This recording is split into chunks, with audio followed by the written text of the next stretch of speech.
Activité 4. Renommer les différentes cloisons de la maquette. À partir du plan de repérage, nous allons renommer chaque cloison conformément au CCTP. Donc, le plan de repérage des cloisons est ici, et nous allons donc repérer chaque cloison de l'immeuble.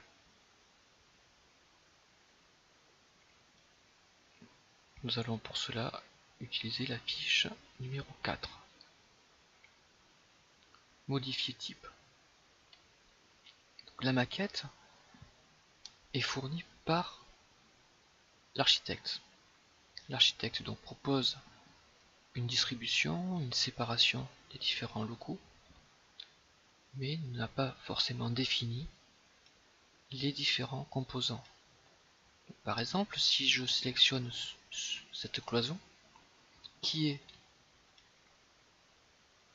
une cloison de séparation, eh bien, Revit me dit que c'est un mur de base en plâtre de 180. Donc je vais le nommer comme le CCTP, c'est-à-dire que c'est une paroi séparative acoustique. Il faut donc changer le type. Modifier type, c'est en fait ceci. Modifier type. On peut gérer en fait le nom des éléments, on pourrait modifier sa composition, etc. Alors comment allons-nous procéder? D'abord, nous allons sélectionner le mur séparatif de la chambre 1 et 2 des appartements B402 et B403. Donc nous descendons dessus. C'est déjà fait. Donc, chambre 1 et 2, voilà les deux appartements. Et si je sélectionne, je suis bien ici dans le B403 et là, le B402. Donc ce mur est la cloison séparative. Je vais donc faire une petite manipulation ici. Ce n'est pas le seul mur qui a ces caractéristiques, donc je vais, pour aller plus vite, faire une sélection par occurrence. Je vais sélectionner toutes les occurrences visibles dans la vue et automatiquement il va me sélectionner les parois comme ici.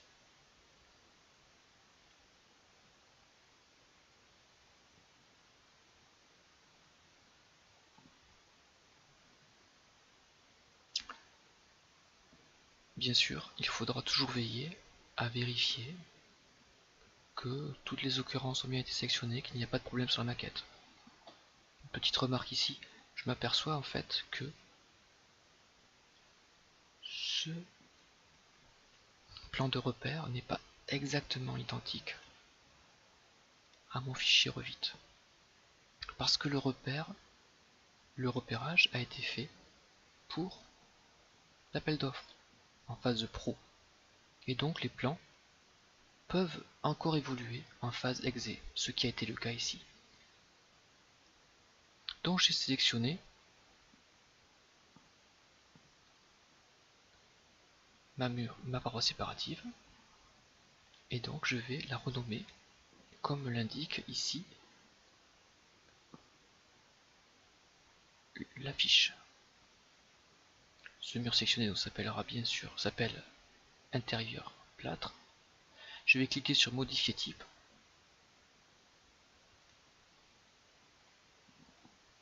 Je vais dupliquer pour ne pas en fait écraser cette occurrence. C'est important. Et je vais la nommer cloison séparative 180 mm. Cloison séparative 180 mm. Ok. Donc ça s'appelle maintenant cloison séparative 180 mm. Ok. Voilà. J'ai donc maintenant des cloisons séparatives.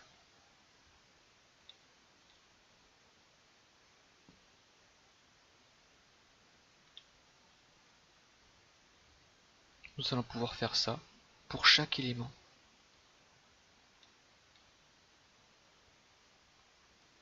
Du repérage.